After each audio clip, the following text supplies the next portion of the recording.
And for that, I'm going to invite Dr. Mark Yampolskiy to the stage. Mark is currently an associate professor at Auburn University, Department of Computer Science, and he is also affiliated with the Faculty of Cyber Research Center. And his focus, he is among the pioneers and is one of the leading experts in the field of additive manufacturing security, and this is one of the topics that he is going to share with us about 3D printing. So please, Mark, our pleasure to have you here. Thank you. I'm glad to be here, and thank you very much. I'm happy, and a lot of things that I will talk about was conducted in collaboration with my friends and partners from Ben-Gurion University. So maybe some of you know the people. So additive manufacturing, another weird area, known also as 3D printing. What it is, let me see whether the video is, whether I can play the video. So this is something what you can see, and it is probably a factor 10 speed of what you could see on the desktop 3D printer, but basically additive manufacturing is a way of manufacturing physical parts based on digital model, layer by layer, by adding and fusing together physical material to the form. And there are 7 different AM processes, and they have several refinements. And this is something what is known as physical position modeling, common for desktop 3D printers, has no relevance for industrial systems. So if we are talking about additive manufacturing at large, it is not something new. It is not something coming just last year. It is in the making for over past 30 years. And what is also interesting is that year after year after year, it has annual growth around 26%, right? So currently it is surpassed 18 billion of revenue for manufactured parts and services, so, and the area is growing, right? And thank you, well, previous speaker for example, right, about jet engine. Actually, additive manufacturing is also used to manufacture parts for jet engine. Part example is GE has manufactured the very first functional part as a fuel injection for the new, back then new LEAP jet engine. Nowadays, you can see parts printed for airplanes, rockets, etc., etc., etc. So let me talk about several threats that we are having, right? If we are talking about what is malicious outcomes of attacks can be, we can think about 3 basically outcomes. One is theft of technical data. Sometimes people are talking about this as intellectual property theft, but it's not entirely correct because not everything what is of interest to adversary is intellectual property. Another one is sabotage attacks. Sometimes people are talking about integrity violation, but it's again not entirely correct because I can violate integrity of design file and make your part stronger. So I am not sabotaging parts. So we need to talk about sabotage. And the third one is illegal or unauthorized part manufacturing, right? And we can talk about these threats from attacker perspective, defender perspective, or legal perspective. And I will talk you through the first 2 from both attacker and defender perspective. Let me show you a couple of videos. This slows me down because I'm also a very fast speaker. So this was done, like I mentioned, in collaboration with my friends from Israel. And back then in the days, it was very first full chain of attack on a 3D printer. We showed how to do this hacking and sabotage of a manufactured part. So we are starting classically with spear phishing attack. And obviously we are playing attacker and defender at the same time because we don't want to do anything bad. And spear phishing is still to date one of the most effective ways to compromise the system. So we are preparing our file, send it to the victim, and wait for victim to download and open an attachment. And on our side, we're opening command and control server and we're waiting for victim to open an attachment.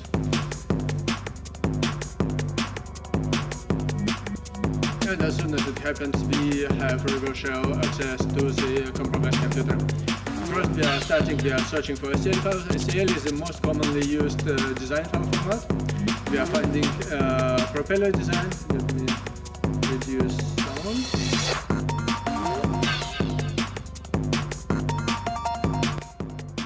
So we are downloading this propeller. And we are starting doing modifications. What is not shown that we also empirically tested modifications, how they will behave when they are installed on a quadcopter, and then we are uploading this design back to the compromised computer. And we assume that at some point,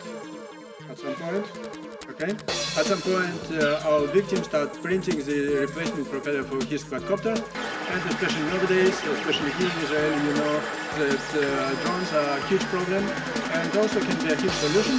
So here you are seeing that we integrated some flow in the propeller. We printed 3 propellers with original design and 1 with modified design, therefore we have marked them to distinguish, because optically it was impossible to distinguish, and we flew this quadcopter for a couple of minutes. And like I mentioned before, the flow that we introduced was specifically tailored to click in very fast. So, and you see, after a short period of time, after predefined period of time, propeller breaks, quadcopter falls to the ground and was irreparably damaged. Okay? So this is an example of sabotage, right? Let me give you another example.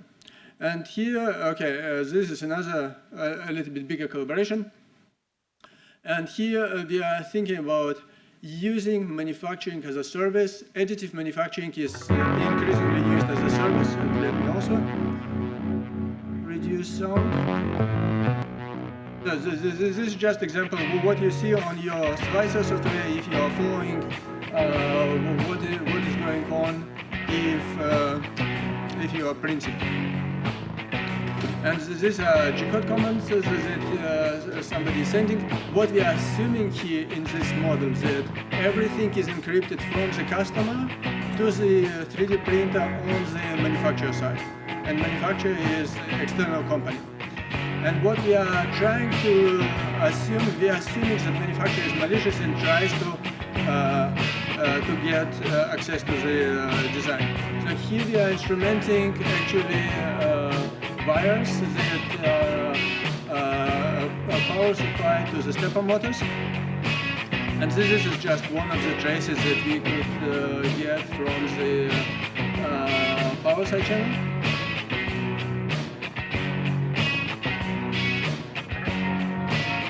This is the reconstruction based on the power traces that we are getting. It is basically, if everything encrypted and we are attaching to the power side channel, this is what we can reconstruct. And then I will show you a couple more. The simpler models we tested are visually flawless. Okay, this is my former PhD student who graduated among us doing this work.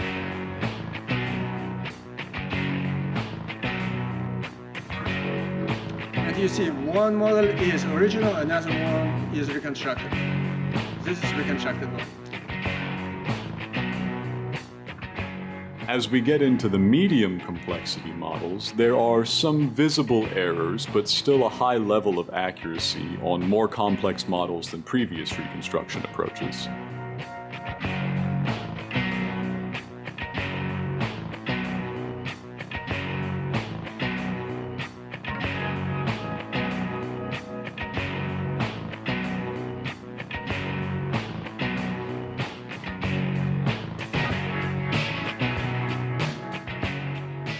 The largest and most complex models remain recognizable but are clearly experiencing positional drift.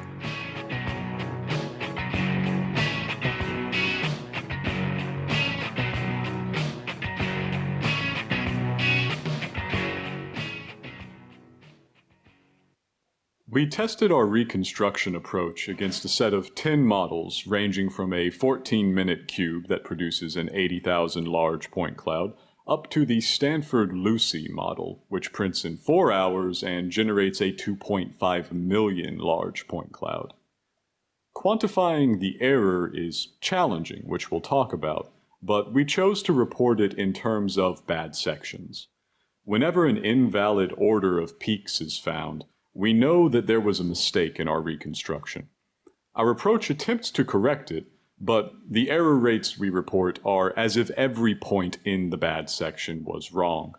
By those standards, we had an average error rate of 0.79% across all 10 models.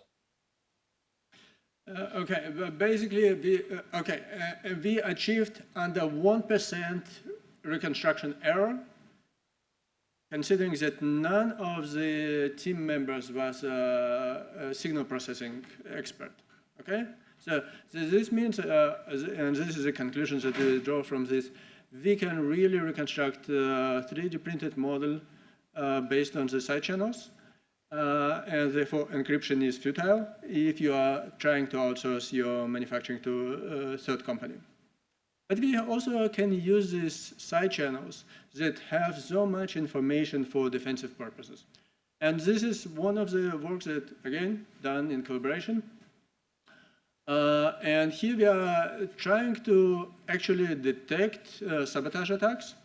And here the idea is that if you are manufacturing the same model again and again, then you can use side channels to basically fingerprint the manufacturing process.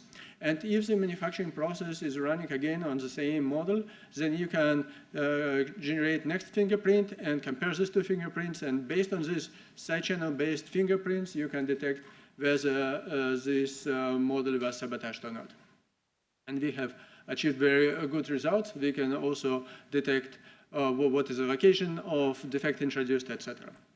So what we are doing right now is actually we are trying to move from the toy 3D printers, desktop 3D printers that you can buy under $5,000. I believe you can buy nowadays something cheap for $200 or $300 on Amazon. We are moving towards industrial grade systems, and they are much more complex. They are employing different technologies instead of material extrusion or FDM. Usually you are dealing with powder bed fusion systems that employ not only motors but also lasers, galvanometers, etc., etc., etc. And what we have done so far, we are moving right now gradually to PBF machine that is working with polymers. This is one of our working horses, two machines. And our future plans is to move afterwards to metal machines. So we have right now a project sponsored by NIST. And we are doing, so what we have already accomplished, we instrumented. It was a huge battle because compared to these simple machines, PBF machines are way much more complicated, right? We have, like I mentioned, different actuators, different processes. We also, these three models, these are our working horses for experiments. Also, running experiments is much longer. It takes several hours till maybe a day for running a single experiment. And you need to collect data. We are working right now on sabotage detection. We have already made some good results. And also, in parallel, we are trying to use the same data to reconstruct 3D printed models. We also have done, made some good progress in this respect, and our future plans is upon completion of these two tasks is actually to do side channel based forensics. This means that based on the side channel data, analyze what is actually defect that has been introduced in the part, and maybe also to simulate what is the impact of this defect on the part on the mechanical properties. At this time, okay? I'm before time? Perfect. Okay.